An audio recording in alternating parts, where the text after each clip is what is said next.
Galilée ne va pas en déduire que la lumière est instantanée. Non, pour lui, sa vitesse est trop élevée pour pouvoir la mesurer. En fait, il va falloir patienter jusqu'au XVIIIe siècle pour prouver que la lumière se déplace à une vitesse vertigineuse, le temps que des savants acquièrent les connaissances suffisantes et mettent au point le matériel nécessaire. Le premier, qui sans le savoir va apporter sa contribution à cette quête, s'appelle Nicolas Copernic. Son nom vous dit sûrement quelque chose. C'est un astronome prestigieux. Avant lui, on pensait que la Terre était au centre de l'univers. C'était comme ça depuis les Grecs. Au XVIe siècle, Nicolas Copernic va remettre les choses en place, enfin, les planètes.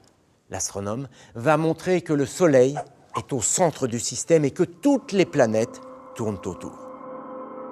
C'est d'ailleurs en défendant les thèses de Copernic que Galilée aura des problèmes avec l'Église. Le deuxième savant, c'est Galilée, justement. En 1609, il met au point une lunette qui permet d'observer les planètes du système solaire. Grâce à cet instrument, il découvre que 4 lunes gravitent autour de Jupiter. Le troisième, enfin, s'appelle Johannes Kepler. Il observe le balai des planètes autour du Soleil et en comprend la mécanique. Grâce à ces travaux rassemblés dans les fameuses lois de Kepler, les astronomes peuvent dès lors savoir à tout moment où se trouvent les planètes les unes par rapport aux autres. Voilà, la boîte à outils est prête. La lumière va pouvoir livrer une partie de son mystère. Imaginez, nous sommes en 1671, sous le règne de Louis XIV. L'Observatoire de Paris vient juste d'être achevé. Il est dirigé par l'illustrissimo Jean-Dominique Cassini.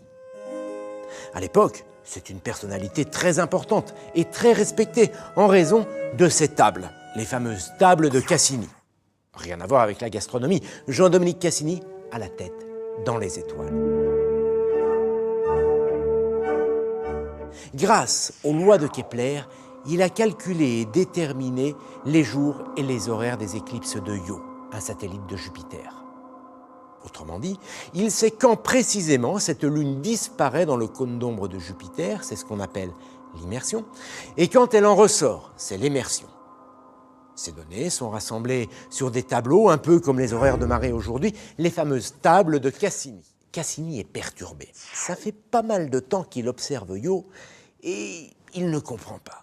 Parfois, Io respecte ses prévisions et depuis la Terre apparaît ou disparaît pile à l'heure. Et puis, de façon tout à fait incompréhensible, quelques mois plus tard, Io apparaît ou disparaît avec quelques minutes de retard ou d'avance sur ses prévisions.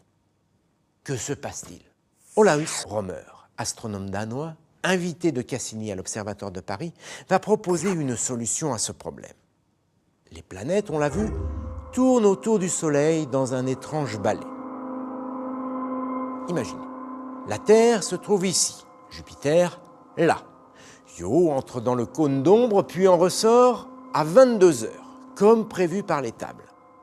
Quelques mois plus tard, la Terre se trouve maintenant ici et Jupiter là.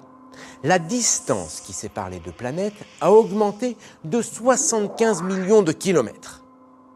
Io entre dans l'ombre, l'observateur qui se trouve sur Terre la voit ressortir, mais avec 4 minutes de retard sur l'horaire prévu. Pourquoi? Eh oui, pourquoi?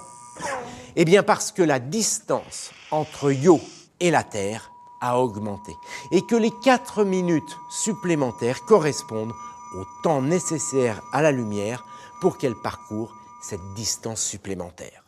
Rømer fait d'une pierre deux coups. Il explique les retards de Io et en déduit que la lumière a une vitesse finie.